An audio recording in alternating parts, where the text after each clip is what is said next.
Continuando a nossa aula, vamos estar em ah, Provérbios 26, e estamos no finzinho do 26, tem um versículo em específico que a gente vai dar um foco, vou conectar com Eclesiastes, aí a gente volta e começa o começo do 27. Mas só para lembrar, né, em resumo, como a gente faz de parte introdutória toda a aula, Provérbios é um livro que tenta focar em duas maneiras de ser, em duas maneiras de conceptualizar a vida, sendo sabedoria e tolice. Como ninguém acorda de manhã e diz, hoje eu vou ser tolo, o que é então a tolice? A tolice é a ausência da sabedoria.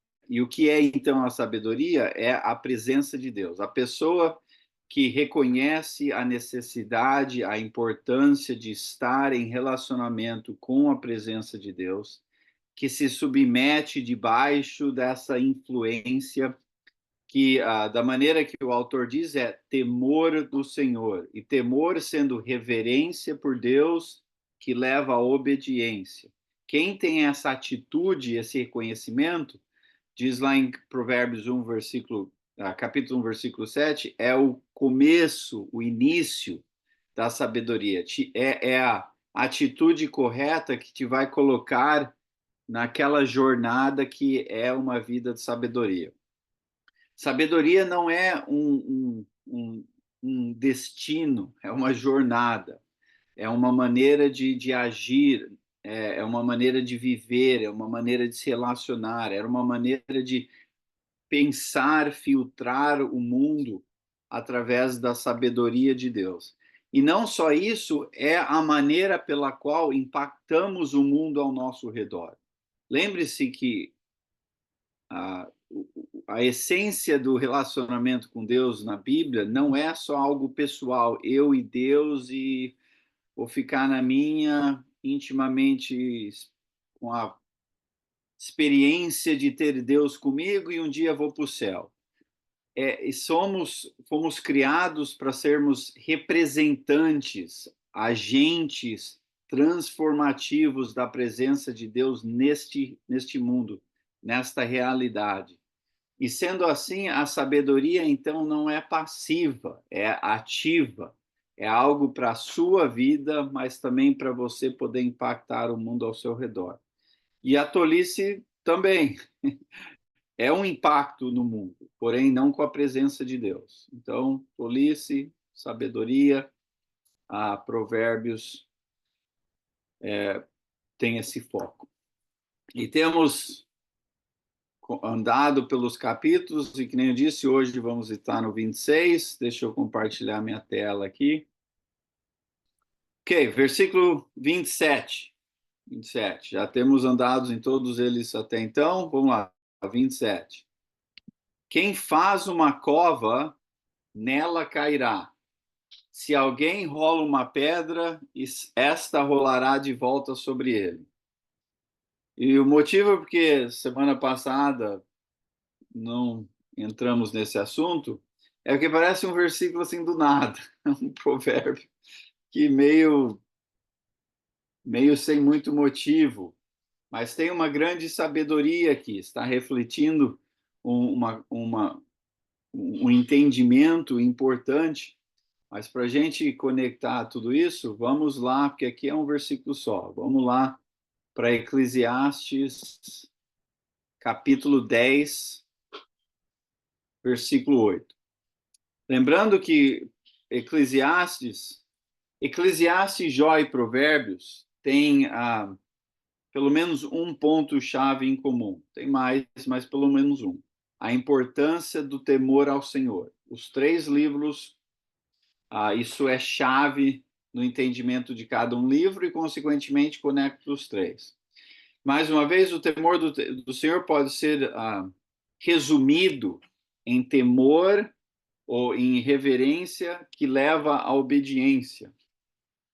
Em Eclesiastes, a importância do temor do Senhor é a inevitável conclusão do livro, porque o livro, desde o começo, está abordando o seguinte: o que vale a pena nessa nossa vida limitada debaixo do céu, debaixo do sol, uma expressão repetida no livro. O que vale a pena? Todos nós temos tempo limitado, recursos limitados, oportunidades limitadas.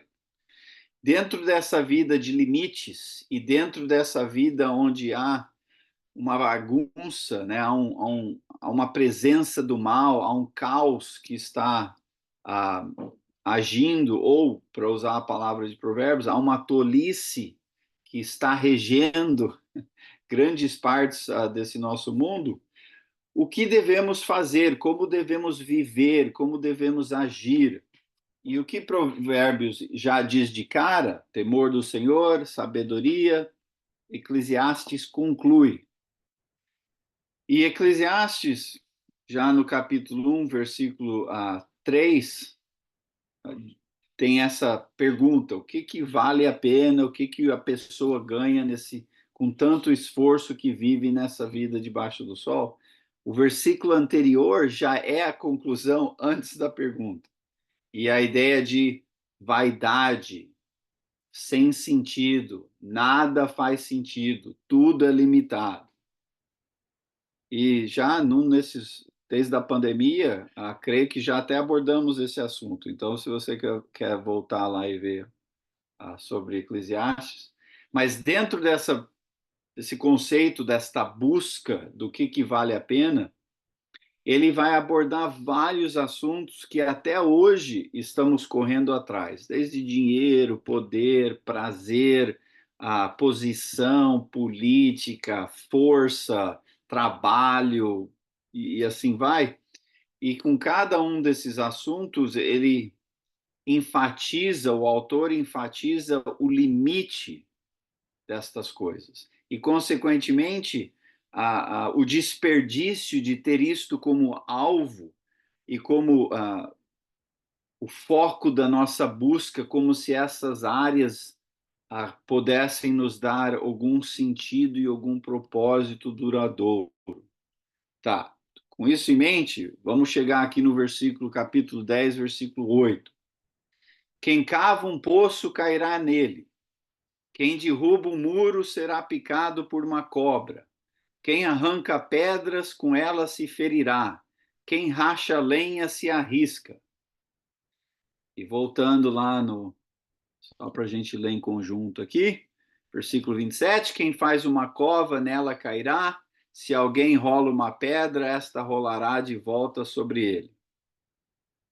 Ok, segura essa ideia. Vamos voltar um pouquinho aqui em Eclesiastes capítulo 10 ainda, versículo 1. Assim como a mosca morta produz mau cheiro e estraga o perfume, também um pouco de insensatez pesa mais que a sabedoria e a honra. Esse capítulo 10 tem meio que esse versículo como o que conecta o capítulo aqui em Eclesiastes. Em Eclesiastes, aqui no versículo 10, o capítulo 10, versículo 1, assim como uma mosca morta produz mau cheiro e estraga o perfume. Bem, deixa eu ilustrar isso, que aqui é ilustrativo e o ponto-chave é o próximo versículo, ou próxima frase. Deixa eu ilustrar de forma diferente, que eu não sei quantas pessoas aí encontraram uma mosca no perfume, né? Da maneira que a gente tem, né, o perfume, é tudo já fechadinho, você só clica ou espirra, não teria esse problema. O que acontece? Você está lá fazendo uma sopa, e uma sopa, né, sei lá, sua sopa preferida, seja lá qual seja, e aí você está lá todo animado, senta, vai assistir um jogo de futebol, pega a sua sopa ali, primeira colherada, uma mosca morta dentro da sua sopa. Olha, não sei, para mim já acabou a sopa. Não sei qual que é a sua. Se uma mosca, né, você tira e meio que finge que não viu, ou se leva a mosca para a boca e come assim mesmo, ou para mim a sopa acabou, acabou. Já vou ter que comer pão com manteiga. O ponto aqui é esse, de que não se precisa muito para arruinar algo bom. Não precisa equivalente número de moscas com o tamanho da sopa que está lá na tigela para ser só então arruinada a sopa. Talvez para você uma não é o suficiente, você tira e continua. Mas e duas? E três? E cinco?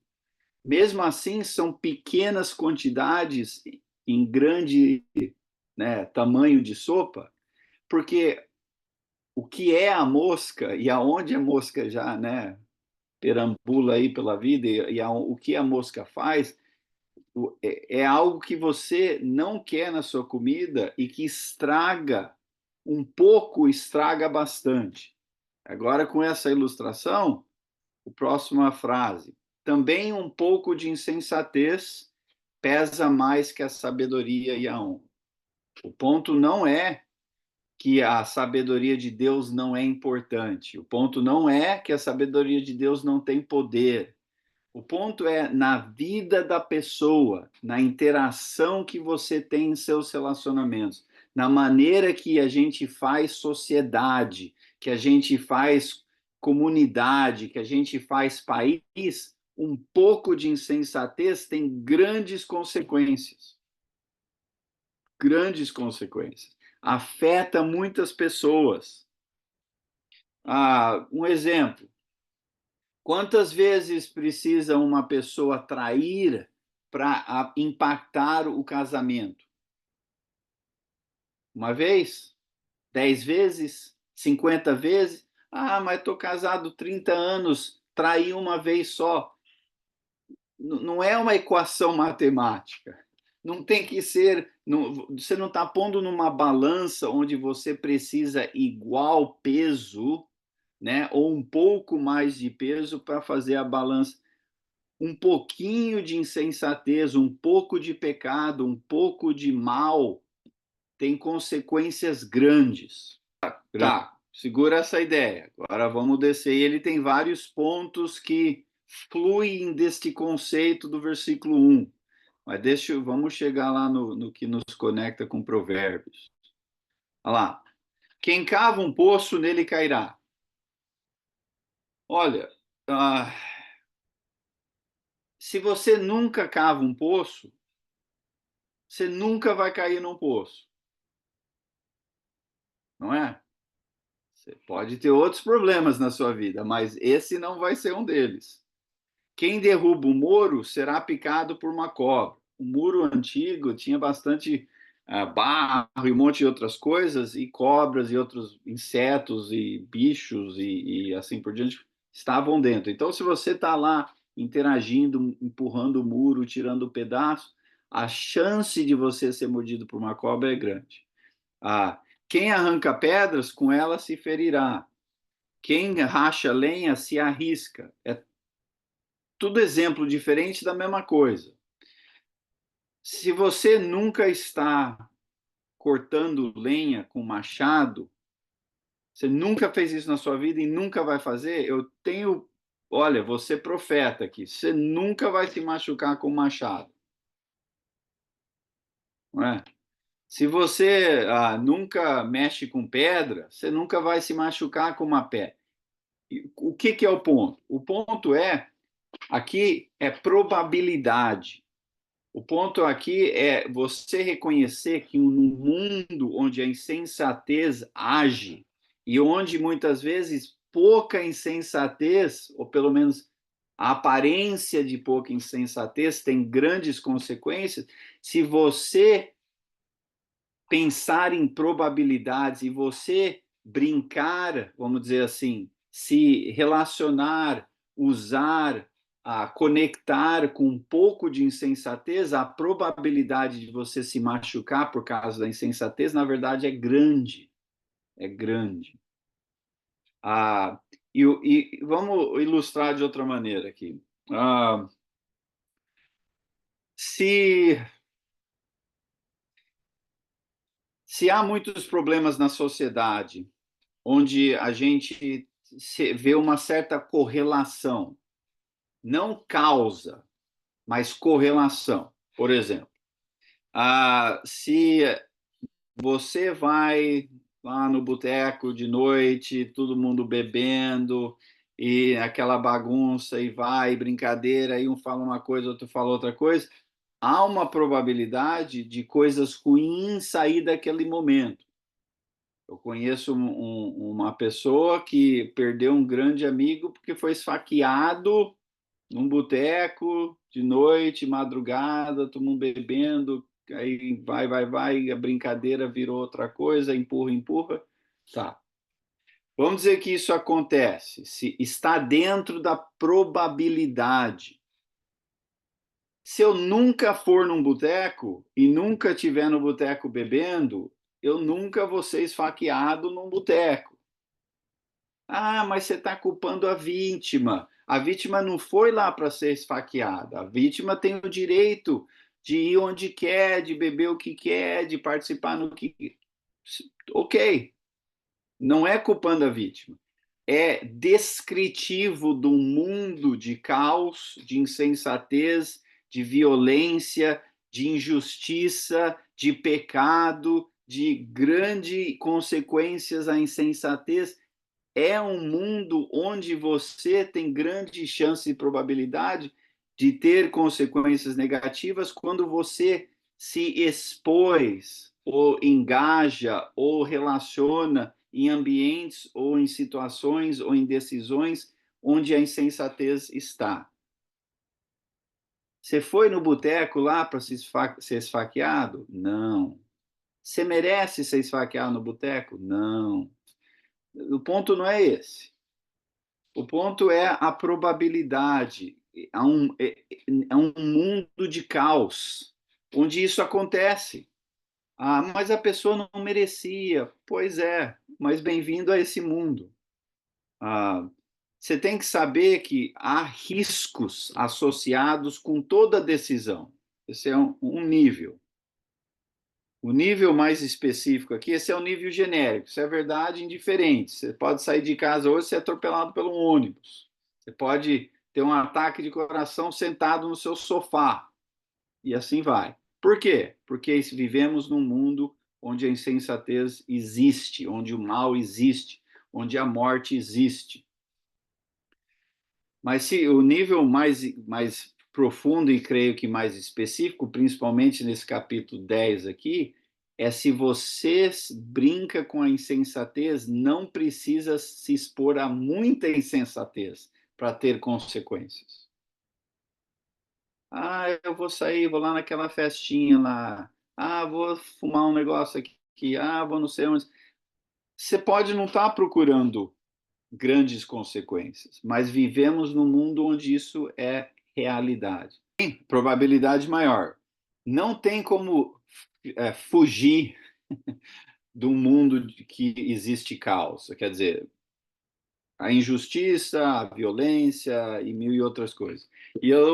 A história da Bíblia deixa claro que esta realidade onde a morte existe, onde o mal é ativo, onde pessoas estão sofrendo, onde pessoas causam sofrimento a outros e assim por diante, não é a vontade de Deus. Esse não é o plano de Deus. O plano de Deus é resumido em Gênesis 1 e 2. Em Gênesis 3, a gente, o ser humano, pela influência da serpente, abre uma realidade a essa bagunça. Mas Deus não nos ignora e não nos deixa esta bagunça. O plano dele é agir entre este caos para nos redimir, Jesus, batismo e assim por diante. Mas mesmo assim, a sabedoria está no reconhecimento que vivemos num mundo onde um pouco de insensatez tem grandes consequências. E sendo este o caso, temos que ter coerência de tomar decisões que minimizam a probabilidade do impacto da insensatez na nossa vida. E agir em sabedoria nos ajuda a isso. Não elimina, mas diminui a probabilidade dessas coisas acontecerem. E, e vamos então tendo um impacto maior na nossa vida, na vida dos outros, quando vamos vivendo nesta sabedoria e nesta coerência. Então, aqui é uma questão de probabilidade. Você está se expondo muito, muito mais a insensatez e o impacto da insensatez quando você não toma decisões coerentes com a sabedoria. Por isso que a sabedoria de Deus não é faz o que você quer. Há restrições, a disciplina, a direção, a correção. Por quê? Porque há situações que aumentam a chance do impacto negativo da insensatez na sua vida e pode ter consequências para o resto da vida e talvez para a eternidade, dependendo do assunto e da decisão. Então, sim. Ok. Mais um versículo aqui e a gente volta a Provérbios e aí continua o capítulo. Então, sobre a ideia do machado, né? Quem racha lenha se arrisca. Ok. Mas lenha em si, o ponto não é nunca vai rachar lenha, só está explicando que você se expõe a risco em certas decisões, mas rachar lenha não é algo insensato. O que seria a sabedoria, então? A sabedoria seria duas coisas aqui. Uma, reconhecer que há riscos, tá? Sendo ciente que há riscos, tomar decisões que minimizam o risco. Próximo versículo. Se o machado está cego e a sua lâmina não for afiada, é preciso golpear com mais força, agir com sabedoria assegura o sucesso. O que seria agir com sabedoria aqui? Afiar o machado, né? Ter essa coerência, esse reconhecimento de que rachar a lenha já me põe em risco. Porém, se eu afiar o machado, as chances de sucesso aumenta, a chance de risco diminui. O que é o grande ponto aqui? A maioria de nós não tem que mais rachar lenha. Não é assim que o nosso dia a dia funciona. Algumas comunidades ainda assim pelo mundo, mas o que é o grande ponto aqui? Agir com sabedoria segura o sucesso. O que é a sabedoria? Reconhecer que decisões e ações têm riscos, minimizar os riscos, se possível, como, por exemplo, afiar o machado, ou até evitar a situação, e lembrar-se que um pouco de insensatez tem grande consequência. Ok, vamos voltar lá. Espero que isso deu clareza ao nosso versículo 27 aqui, da ideia de cava uma cova, pode cair nela, rola uma rocha, a chance de se machucar. O ponto é esse. Acho que vimos o 28, se eu não me engano. Vamos lá para o O próximo. Júnior, Oi? então, no caso do homem que foi golpear, foi esfaqueado no boteco, a cova foi ele ter ido no boteco, né? Sim, No caso do Machado, do Machado, o grande risco do Machado, a cova é ele não ter afiado o machado, né? sim. O exemplo do machado, rachar lenha não é algo, não é um pecado. Muitas vezes é Não. uma necessidade. Mas mesmo em coisas necessárias, vivemos num mundo que ainda há risco. Então, a sabedoria ali não é necessariamente evitar, é em afiar o machado, é em fazer o que for necessário para facilitar aquela ação e minimizar o risco. No exemplo da pessoa indo ao boteco lá, isso não é necessário, isso é uma decisão que, na verdade, o colocou perante a cova, por causa daquela. Não que ele queria, não que ele merece, não que ele estava buscando, mas tem que ter esse reconhecimento que em lugares onde a insensatez está mais ativa, a simples decisão de querer ir já foi o suficiente para causar, infelizmente, uma consequência e grandes sequelas. Tem um provérbio no Brasil que diz: quem sai na chuva se molha. Pois é, Então, a cova é ter saído na chuva, né? sim. Pois um ótimo provérbio brasileiro está E a resumindo, sabedoria é levar o guarda-chuva. seria afiar o machado, pois é. Então, podia ter simplesmente dito esse provérbio, todo mundo lembra aquele provérbio lá, né? Quem sai na chuva se molha, ok. E a gente podia ter economizado 30 minutos aí da minha explicação. Mas vamos lá. Capítulo 27, versículo 1.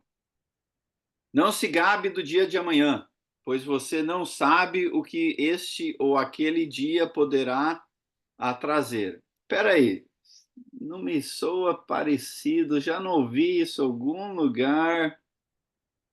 A E Bíblia, Tiago, Novo e Testamento, em Tiago, nome de Jesus.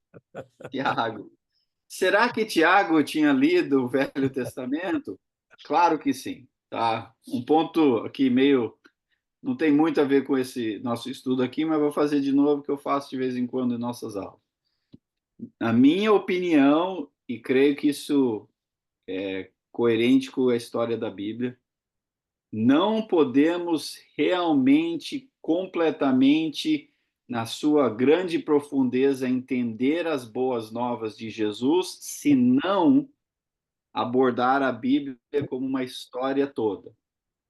Por exemplo, aqui, creio que Tiago tinha em mente esse provérbio quando ele colocou lá na sua carta. Mas voltando a provérbios, ok? Por que que não é sábio gabar das grandes coisas que você vai fazer amanhã, daqui um ano, 10 anos, não sei o quê? É porque, na verdade, duas coisas. Você não está encarregado de nada. Eu e você não mandamos em nada nesse mundo. Achamos que sim. Mas isso é ilusório, faz parte da tolice. Isso, na verdade, é uma extensão do que a serpente ofereceu a Eva e a Adão em Gênesis 3, é a ideia de você, podemos ser como Deus. Em outras palavras, queremos estar em controle. A ilusão é que, na verdade, não estamos. E aqui, gabar como se você estivesse é tolo, é tolice, porque, na verdade, não sabemos o que vem amanhã. Não estamos encarregados de decidir o que acontece amanhã. Podemos fazer decisões com impacto ao amanhã, com possível influência ao amanhã, ah, provavelmente minimizando consequências do amanhã, mas não cabe a nós decidir. Então, o gabar não é nem só. A ideia aqui não é tentar fazer decisões com impacto do amanhã. Aqui é o gabar, de que você está encarregado, que você sabe que vai acontecer, que você é como um Deus, é como Deus. Não somos e não devemos agir como se fôssemos. Okay? Meu pai ou minha mãe, com um comentário? ô Júnior, tem um provérbio popular brasileiro que diz: não se pode contar com os ovos antes da galinha botar os ovos. Pois é, então. Principalmente se nem galinha você tem, né? Então, já vai gabar do omelete que você vai fazer amanhã, nem galinha, nem ovo você tem, nem galinha você tem, né? E assim vai. Versículo 2. Que outros façam elogios a você, não a sua própria boca. Outras pessoas, não os seus próprios lábios. Pô, mas aí como que eu vou gabar das minhas muitas qualidades, da minha grande humildade, né? Se eu não for eu que tiver. O ponto é claro que é exatamente esse. Não se cai bem, não é sábio ficar puxando, como que é? Puxando a farofa para o seu lado. Não, tem uma expressão em português também. Puxando. Bem, Puxando brasa para minha Sardinha sardinha. pro seu lado. isso, Gabando, se brasa para minha gabando. sardinha. Olha lá. Gabando. Sardinha. Não tem nada a ver com a farofa. Faz A a brasa farofa da sardinha, né, Inútil? é isso. Ou para minha picanha, né? Ou seja lá o que, ou sei lá, para o seu omelete. Mas o ponto é o quê? Não é assim que você vai ganhar influência. Ficar falando das muitas qualidades que você tem. Haja em sabedoria. Isto vai tornar óbvio às pessoas que você tem qualidades, que você está agindo de uma maneira diferenciada. Esse é o ponto de Jesus em Mateus 5, versículo 14 a 16, quando fala: você é a luz do mundo. E através das suas ações vão dar glória a Deus. Pessoas vão ver em você ações que não refletem a bagunça desse mundo e que, na verdade, refletem algo divino, uma presença divina em você, e deixe isso ser o seu legado. Não você ficar lá, né, tocando trombeta, puxando sardinha ou puxando brasa, né, para as pessoas ver como você vale a pena ou é importante. Deixa os outros ver isso. Versículo 3. A pedra é pesada e a areia é um fardo, mas a irritação causada pelo insensato é mais pesada do que as duas juntas. Então, dá para usar a ilustração aí, sei lá, de várias maneiras. Não sei exatamente o que eles tinham em mente naquele mundo antigo. O que se fazia com essas pedras? Você está carregando, você está tentando construir sua casa, sei lá, mas era pesada. Hoje a gente tem maquinário e assim por diante, lá menos, né? Tinha certa ingenuidade para criar certas maneiras de se carregar pedras com mais facilidade, mas era um esforço. E areia também, talvez em termos de peso, ou talvez em termos de tempestade de areia, de pó, nossa, pesado, fardo, seja lá como isso tudo se encaixa, o exemplo é claro, de que o peso, o fardo é pior a insensatez. Mais uma vez, que nem lá em capítulo 10 de Eclesiastes, um pouco de mosca é o suficiente para fazer uma bagunça, né? Um pouco de insensatez. Aqui está dizendo a mesma coisa com exemplos diferentes. Não sendo isso. Calcula a areia no teu sapato, dentro do teu sapato.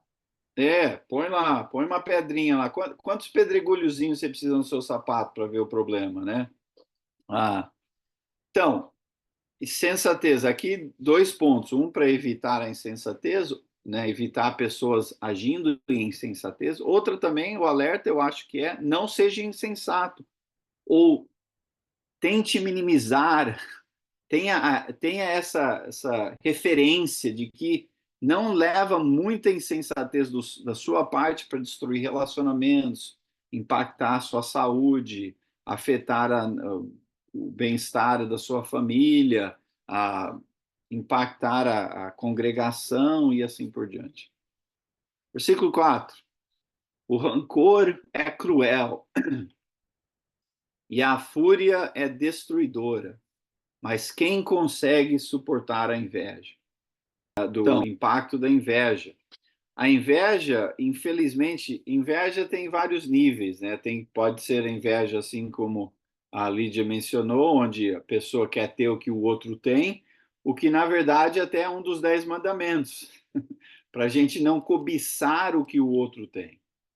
De 613 mandamentos, esse é um dos 10, é top 10, não invejar, basicamente não cobiçar, não invejar, não querer o que não é seu, o que os outros têm. E parte aí está em confiar de que Deus está abençoando as pessoas de forma que encaixa com a capacidade da pessoa lidar com aquelas bênçãos. A gente muitas vezes acha que bênçãos são bênçãos físicas, né? Por exemplo, ter grande dinheiro. Olha, podia mencionar nomes, mas né, eu tento evitar isso.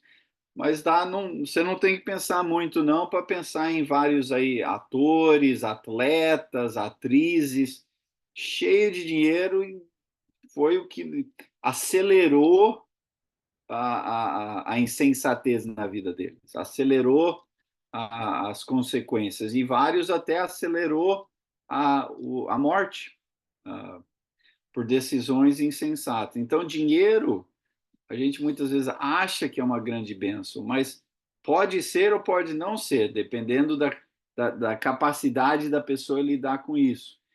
Então, uma comunidade onde um está cobiçando o outro ou invejando o outro não cria uma comunidade produtiva. Cria uma comunidade de comparação, de performance. Não é algo positivo isso. E aqui, um outro nível de inveja é inveja, a palavra no português é ciúmes. E no inglês a palavra, ambas são meio parecidas, ou dá para usar a mesma para as duas coisas. Inveja, em termos de ciúmes, acaba destruindo a própria coisa que clama proteger, que é aquele relacionamento. Quando a gente age com ciúmes ou inveja de outro, e então com ciúmes da pessoa que estamos relacionando, a gente acaba destruindo.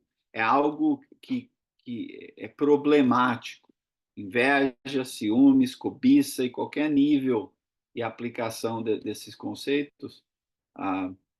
Sim, rancor é ruim, fúria, claro que também, mas aqui ele está fazendo uma comparação para pôr uma ênfase no lado problemático e as consequências da inveja. Versículo 5. Melhor é repreensão feita abertamente do que o amor oculto. O ponto aqui não é que amor não é bom. O ponto aqui é o abertamente versus oculto. Você dizer que ama um irmão, uma irmã, né, parente, cônjuge, filho, seja lá o que for, mas nunca tem uma ação, uma ênfase, uma influência, uma repreensão, uma correção, uma disciplina nesse relacionamento, não é um amor que não está sendo produtivo, se é simplesmente algo que eu sinto dentro de mim, mas você faz a sua coisa, mas eu te amo. Na igreja, nessa comunidade de fé, temos que estar envolvidos na vida um do outro. Obviamente, tem maneira insensata de fazer isto e tem maneira sábia de fazer isso. O exemplo em Mateus capítulo 7, onde Jesus fala lá sobre a viga no olho, para tirar o cisco do olho do irmão, e a ideia de julgar, o ponto ali não é não se envolver na vida dos outros. O ponto ali é qual a melhor maneira de se envolver na vida do irmão e da irmã. E a melhor maneira é não começar em atitude de julgamento, ao invés disso, começar com uma atitude de autorreflexão, que seria assessorar a possível viga que eu tenha na minha vida, para então, quando eu realmente abordar a pessoa abertamente, né, de forma ativa, eu vou fazer com mais clareza, vou ter possivelmente maior influência e impacto, e assim por diante. Então, o ponto aqui é esse. Sim, temos uma certa responsabilidade de se envolver na vida um do outro, de edificar, de ajudar, de muitas vezes suportar, de ajudar financeiramente e várias outras maneiras que temos essa responsabilidade. Meu pai?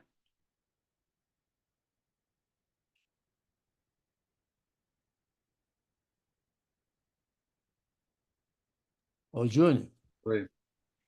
eu vou dizer algo aqui que eu acho, a primeira vez que eu estou pensando sobre o que você falou de Jesus lá, sobre o cisco e a trave, e você falou da reflexão, geralmente, eu acho, vou dar o meu achômetro aqui, ok? Que quando a gente critica uma pessoa, se você ter uma boa reflexão sobre você, você vai verificar que você faz a mesma coisa.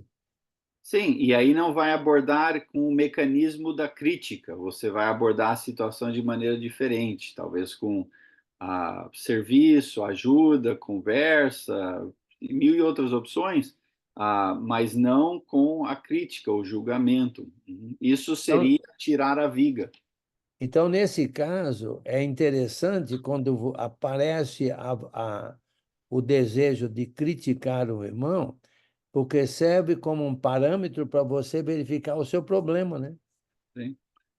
Você não começou com reflexão. Não. Já está começando com chutar o pau da barraca, né? A ideia de já ir para um método, crítica, julgamento e assim por diante, que não vai ter o resultado que você está querendo. Ok, versículo 6. Quem fere por amor mostra lealdade, mas o inimigo multiplica beijos. Que interessante. O quê? Vamos começar com o inimigo. A ideia aqui do beijos não é necessariamente beijar, é ilustrativo. É a pessoa, talvez, assim, com grandes elogios e sempre aquela, como você é tão excelente. É assim, a pessoa está meio que paparicando, elogiando. O falso, o falso, Oi? o falso. Tá, é aquela falsidade. A, a pessoa não realmente tem intenção de ser seu amigo, ou a pessoa, na verdade, não tem real amor por você. A pessoa está tentando te usar, ganhar algo para si, e assim por diante. Aquela falsidade, é esta multiplicação de beijos. Em contraste, é difícil você, se está num relacionamento de amor real, você está investido na vida um do outro, se você se preocupa com a qualidade do relacionamento, com o bem-estar da pessoa, e você está com certa vulnerabilidade, você está engajando na vida um do outro, é inevitável ter uma maneira ou outra, vai ter um certo ferimento, vai falar algo que machuca, ou que não é agradável, mas isto é consequência de um relacionamento verdadeiro e um relacionamento íntimo do que uma falsidade à distância, com um monte de elogio e assim por diante. Isso pode nunca ter ferimento nenhum, nunca ter algo negativo, mas não é um relacionamento real. É algo falso, é algo que está num nível superficial. Então, o contraste aqui, o ponto não é para você sair machucando os outros. O ponto é que relacionamentos íntimos e verdadeiros, é inevitável ter um certo atrito ocasional. Mas esse atrito é uma consequência de um relacionamento íntimo versus um paparicar da falsidade, que pode talvez nunca ter algum sofrimento ou causar algum ponto meio triste, alguma coisa assim, mas também não tem nada bom. É sempre falso. Renato, Geisa. Nesse caso dos 5, a repreensão feita abertamente e essa ferida feita assim por amor, eu acho que às vezes se encaixa muito no casamento, entendeu? Às vezes tem coisas duras que você tem que conversar frontalmente, repreender amorosamente o seu cônjuge, né? Sim. Também. Era isso. E ninguém gosta, né? Quer dizer, não é algo que a pessoa, nossa, obrigado, né? Mas é produtivo, é algo que vem de um amor, de um relacionamento íntimo, né? A Geisa gostou disso aí, viu, João? O Renato deu risada lá. Não, isso foi para mim mesmo. Quando eu casei logo, eu tinha um cartão junto com o Renato de crédito, né? Aí eu extrapolei. Ele, minha filha, o que é isso? Não, mas ele me repreendeu amorosamente. Eu me zanguei na hora, mas depois eu compreendi que não Pois era é, desse então. jeito. E que era um bem comum para o casal depois, né? A repreensão mais amorosa seria ter tirado o cartão, né? Isso tudo vem, isso tudo vem por uma lealdade, porque você tem um compromisso um com o outro. Se você não está nem aí com as pessoas, você deixa a pessoa fazer o que quer e está sempre lá. Toda vez que você vê, nossa, como você é maravilhosa, não sei o que, não sei o que, beijo, beijo, beijo, beijo. Tá, mas não é um relacionamento verdadeiro. A gente vê pessoas num caminho preocupante, tomando decisões que têm uma grande probabilidade de não terminar bem, de ter uma consequência ruim, e ninguém fala nada. E aí, quando eventualmente, vamos dizer assim, a insensatez se amadurece e há grandes consequências, aí a gente pensa, pô, que triste, né? Nossa, onde foi cair lá a vida do irmão? Mas a gente podia ter interagido bem antes naquele processo. Aí sim, teria sido talvez um pouco de aborrecimento, que raramente pessoas gostam de ter conversas assim, mas teria sido algo de amor leal versus cada um por si, e os danos no final foram muito maiores do que aquele pequeno aborrecimento poderia ter sido no começo daquela conversa, né? Então temos que estar investidos um no outro. Okay.